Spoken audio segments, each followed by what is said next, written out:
वाशिममध्ये 10 लाखांच्या बनावट नोटांसह राजस्थानचा आरोपी गजाआड, 2 साथीदार फरार. तोंडगाव टोल नाक्यावरील घटना.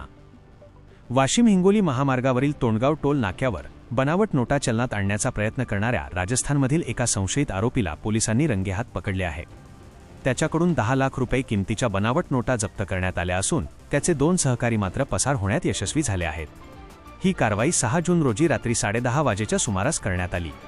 याबाबत मिळालेली माहिती अशी की आरोपींनी आधी वाशिम बायपासवरील एका पानटपरीवर 500 रुपयांची बनावट नोट देऊन काही साहित्य खरेदी केले होते.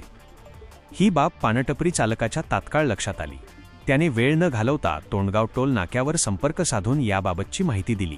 दरम्यान हे आरोपी टोल नाक्यावर पोहोचले असता फास्टॅग बंद असल्याचे सांगत त्यांनी तिथेही 500 रुपयांची नोट देण्याचा प्रयत्न केला.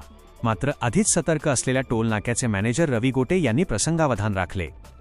त्यांनी चालकाला गाडी मागे घेण्यास भाग पाडले आणि आरोपींना रोखून धरत पोलिसांना पाचारण केले. माहिती मिळताच स्थानिक गुन्हे शाखा आणि उपविभागीय पोलीस अधिकाऱ्यांचे पथक घटनास्थळी दाखल झाले. पोलिसांनी ग्रामीण भागातून आसिफ अली मोहम्मद मजीद, वय 25 रा, नागौर जिल्हा, राजस्थान याला ताब्यात घेतले आहे. तसेच राजस्थान पासिंगची स्कॉर्पिओ गाडीही पोलिसांनी जप्त केली आहे. या धडक कारवाईत पोलिसांनी तब्बल 10 लाख रुपये किमतीच्या बनावट नोटांचा साठा जप्त केला.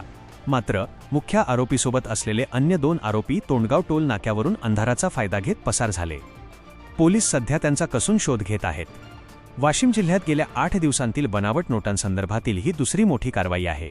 यापूर्वी पोलिसांनी 25 लाख रुपयांच्या बनावट नोटा जप्त करून आरोपींना अटक केली होती. आता पुन्हा ही दुसरी मोठी कारवाई झाल्याने संपूर्ण परिसरात एकच खळबळ उडाली आहे. या प्रकरणाचा पुढील तपास पोलीस करत आहेत. अशाच नवनवीन बातम्यांसाठी चॅनलला सबस्क्राईब करा आणि पाहत रहा MH न्यूज मराठी.